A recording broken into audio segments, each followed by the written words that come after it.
Alright everyone, we start off today talking about Trump verdict fallout day 3. First, let me introduce Stolas by Hexenwitch. I really like that. That's sort of my kind of decor.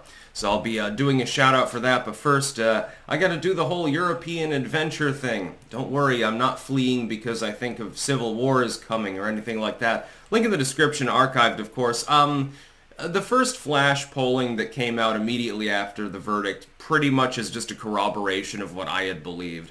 Republicans, by and large, are more likely to vote for Trump because of the verdict. A small proportion of them say that they are less likely to vote for him. The majority of Democrats are less likely to vote for him, but he's a Republican, so it doesn't really matter. And of course, the majority less likely to vote for him. A handful of them say more likely. Among independent voters, it's basically a 50-50 split. I have a feeling that this is not going to have any meaningful impact on polling.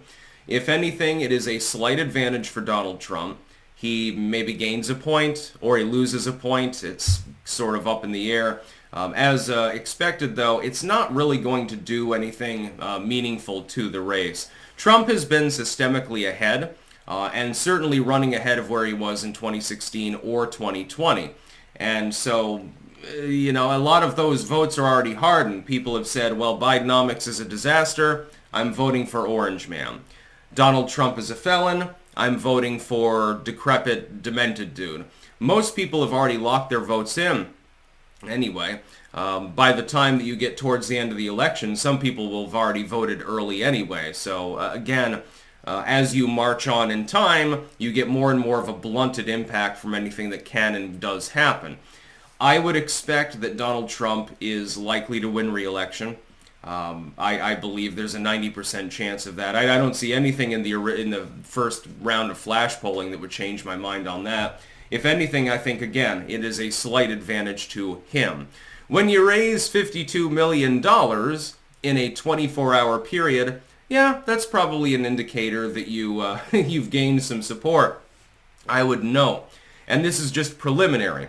Keep in mind, a lot of what we're talking about here is very, very preliminary. The verdict is only a few days ago, and so things are still up in the air. It's the weekend, so we're going to get polling over the next week that will compensate and give us a better estimate of what's happening. Apparently, something like 30% of the people that donated to Donald Trump and gave him that $52 million, and it's probably like $60 million now, were first-time donors. That's pretty high. That's pretty good. The verdict appears to have re-energized his campaign, as though it wasn't already energetic. The real kicker is, though, you look at the other side and what happened to them as the result of the verdict. And nobody's really analyzing it. All eyes are on Trump, but nobody's really talking about what happened to the Democrat/Joe Biden. What did Biden do? Immediately meanders off hours later to talk about the Gaza deal, because he's looking for a foreign policy success. I'll be talking about that on one of my New Tech exclusives, so if you're not following me on BitChute or Rumble, you should definitely do so. Links are in the description. Biden's inexplicable reaction to it was dismissive of the case in general, and saying, well, come on, man, justice is served. We expected that. So, again, boring, droll, nobody really cares. But the Democrats, they got a spike in donations too. It's just that it's 1/5 the size. Yeah, Act Blue bundled like 10 million in donations over that same period. 52 million is a lot bigger than 10 million. The disproportionate reaction, I think, really favors Trump as well. Not so much in terms of gobbling up independent voters, people who are undecided or anything like that. More in terms of solidifying the voters that are already there. So if you have supported Trump, there is a very high chance that you support him even more now. If you're against Trump, though, there is a blunted effect of really hating Donald Trump. So there's an enthusiasm gap building, probably bigger than the one that we saw in 2016. Hillary Clinton still comes out from time to time to explain why some voting bloc failed her and abandoned her at the last moment. She tends to target the ones that are most specifically heavily on her side, that probably had the highest turnout, and it just shows that without a focus group to tell her what she should say or what she should believe in, she's basically she's lost in the woods. Donald Trump, in my opinion, has grown his coalition only slightly. A very small cohort of independent voters said this is the last straw, and now they're on the Trump train. It's probably only hundreds of thousands of people. I would doubt that it would even be 1 million people. But among his core fan base, boy oh boy, are they energized. I haven't seen an energy like this since the 2016 election at its peaks, actually. That's important. What you need to do is not worry so much about people that are on the fence. You can make your pitch to them. You should campaign amongst them. You should be trying to grab up as many independent voters as possible. You also need to make sure that the people who generally support you really support you and they actually go to the ballot box. I think that this verdict, if it accomplished nothing else, ensures that that is a much higher likelihood. Trump's voters are simply more energetic. They believe that the Republic is under attack. Well, that Republic goes beyond Trump now, doesn't it? It's not about Donald Trump. He's just a figurehead of a campaign that sort of represents the country, and they're falling in line and doing so very enthusiastically because they believe that they're under attack. Sort of makes sense. I mean, it's not an improper suggestion either.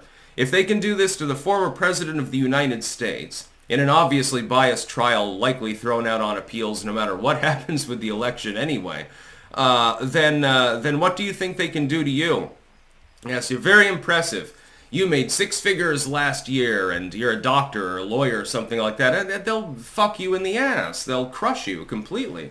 Donald Trump is a multi-billionaire former president, and even he's subject to the persecution of the system. And I think that it's the anti-system, anti-establishment message that in the end is really going to win him the election. I think it's going to be that same maverick mentality that we had in 2016. Yes, Trump has been in politics now. He's no longer a political outsider. But then there's recency bias. And here's the real kicker. Joe Biden is currently the president of the United States. People haven't seen Trump in office for a number of years. Why is it then that the Biden campaign and their legacy media cohorts constantly act as though Donald Trump is the current sitting president of the United States? Because they want baggage. They want incumbent baggage to weigh him down with, and it's not working. It's quite clear. In Joe Biden's case, you'd rather not be seen as the incumbent. You'd rather be seen as the steward or something like that, just sitting off to the side. It ain't my fault. No, everything that's going wrong. Donald handed me a bad economy and unemployment and all these other things that are mythologies, and it's very funny to see them try to spin this. They're not doing so well. You may have noticed that. Even CNN can't often defend him. There's a piece on RCP right now from Joy Reid of MSNBC. Oh, thank God that this trial happened in a deep blue place. Thank God that it didn't happen in like Texas or something like that. Naked persecution. But the verdict in and of itself only really changes things on the metric of turnout, I think. You'll see some independent voters flock to Trump, and some, by the way, the undecided voter cohort will drop. Some of them will side with Biden. They'll say Trump is a felon, so I can't vote for him. I've made my decision. I'm voting for Joe. Some of them will say, well, this is persecution. I'm getting uncomfortable, so I can't vote for Joe. I'm voting for Donald Trump. But it's going to be close to 50-50. It may be a slight Trump advantage, but it's a very small cohort. The biggest thing is going to be about turnout. If one voting bloc is, if they're of similar size, and one voting bloc is energized, thinks the Republic is going to fall, and the other one, they keep being told the Republic's going to fall if the other guy, Orange Man, wins, but they don't really accept that and they don't really care, that's going to be rather lopsided come November. That's about all. Peace out.